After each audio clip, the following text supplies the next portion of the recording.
Assalamualaikum warahmatullahi wabarakatuh. Bismillahirrahmanirrahim. Salam sejahtera, teman-teman yang disayangi Allah Subhanahu wa taala dan yang saya bahagiakan. Hari ini izinkan saya membuat suatu ilmu kegiatan berbasis pada riset activity. Dalam kegiatan hari ini saya akan memberikan seri pertama, yaitu trik dan strategi penyusunan judul dan ringkasan proposal penelitian baik dalam dan luar negeri. Apa yang penting dari suatu proposal, apapun proposal itu, baik overseas maupun domestik, semuanya sama sistematikanya. Apa sistematika yang harus Bapak Ibu lakukan dalam menyusun proposal? Yang pertama adalah judul riset dan ringkasan. Yang kedua, pendahuluan, latar belakang, rumusan masalah, tujuan, dan manfaat penelitian. Yang ketiga, tinjauan pustaka, ada roadmap dan state of the art-nya. Yang keempat adalah riset metodologi, jadwal kegiatan, reference, daftar pustaka, dan lampiran-lampiran. Semua tergantung dari skemanya.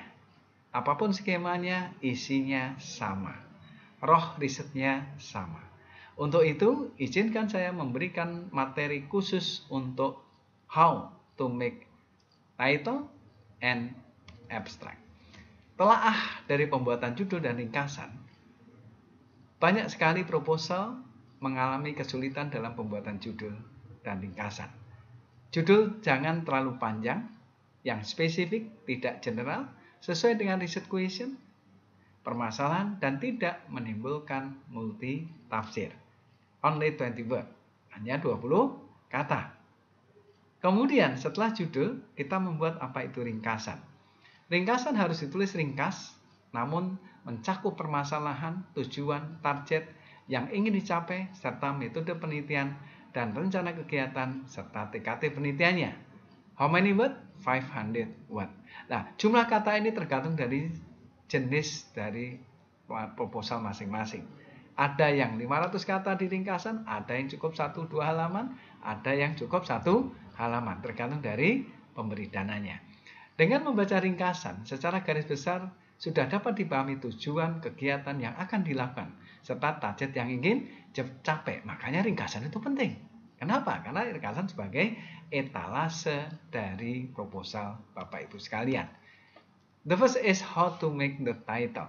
Judul yang baik, 20 kata, ringkas, mudah dimengerti, mencerminkan keseluruhan pekerjaan yang dilakukan terutama tujuan metode hasil, harus menjual, seksi, dan agak bombastis. Inilah pembuat judul, baik itu untuk dalam negeri maupun judul untuk dana luar negeri.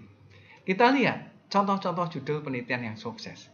Untuk riset dasar contohnya, penilaian kerentanan struktur beton, optimalisasi bakteri, kemudian pengaruh bentuk ukuran kandungan, pemetaan keragaman genetik, potensi katalis, dan sebagainya. Nah, sekarang kita lihat, apa perbedaan antara riset dasar dengan riset terapan? Di riset dasar, ini adalah penelitian yang dalam waktu dekat tidak ada dampak ekonominya. Itu riset dasar. Dan penelitian yang mendukung riset terapan. That is the fundamental research. Kemudian apa itu riset terapan? Ini contoh judul riset terapan. Kajian strategi pengentasan kemiskinan, perancangan alat bantu, model penguatan kelembagaan. Ini adalah contoh judul riset terapan. Apa itu riset terapan atau applied research?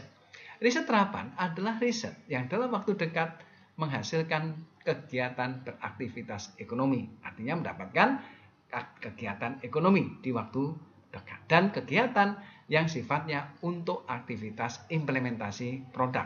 Baik riset yang sifatnya tidak benda, intangible, atau berupa benda. Tidak benda contohnya kajian, kemudian juga naskah, juga contohnya juga berkaitan dengan rencana undang-undang dan sebagainya. Kemudian riset terapan, pembuatan kamus, website, ensiklopedia Sri Anak Negeri berbasis linguistik. Kita lihat contohnya riset dasar, analisis diagnosis penguasaan materi. Jadi berbeda sekali, sangat kontras perbedaan antara riset dasar dan riset terapan. Nah, sekarang kita lihat contoh-contoh, Bapak Ibu bisa melihat dari paparan kali ini, contoh juga riset terapan, pengembangan filter harmonik, peningkatan kekuatan baja, pengembangan model sistem pengoperasian, dan analisis karakteristik pelapisan listrik dan krom serta berikutnya.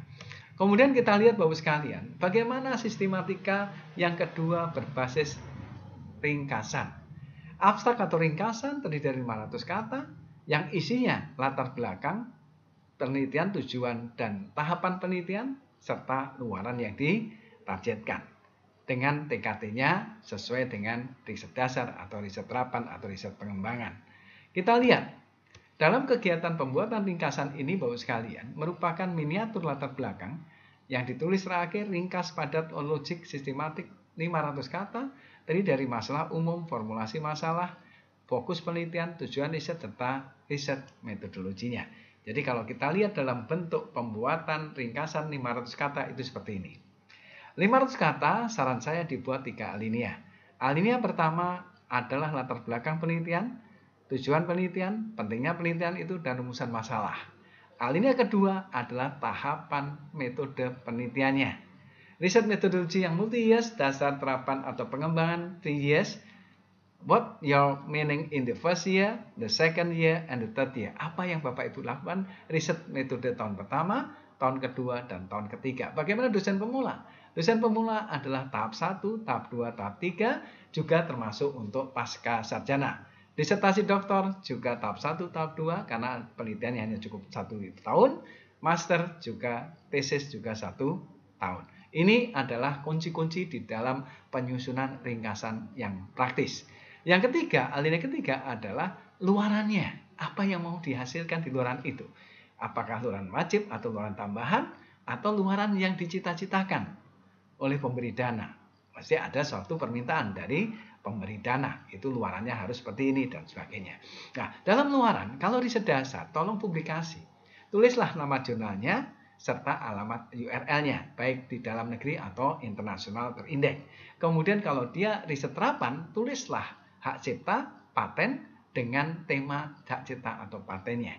Atau bisa juga dengan teknologi tepat guna. Kemudian TKT-nya berapa? TKT dasar 1, 2, 3, TKT terapan 4, 5, 6, dan pengembangan 7, 8, 9. Nah, kita lihat TKT. Dalam kondisi TKT ini jelas 1, 2, 3 untuk kelompok riset dasar, 4, 5, 6 kelompok riset terapan, 7, 8 untuk pengembangan dengan berbasis pada hulu ke hilir. Nah, berbasis pada hulu ke hilir ini merupakan TKT 1, 2, 3 dan 4, 5, 6, 7, 8, 9. Inilah kata-kata kunci. Bapak Ibu sekalian bisa menyiapkan pola-pola kegiatan berbasis penelitian. Nah, TKT bisa secara online, ya, bisa melihat bagaimana indikatornya, bagaimana muncul pengukuran TKT-nya, sehingga bisa dengan mudah Bapak Ibu melakukan aktivitas kegiatan berbasis pada judul dan ringkasan.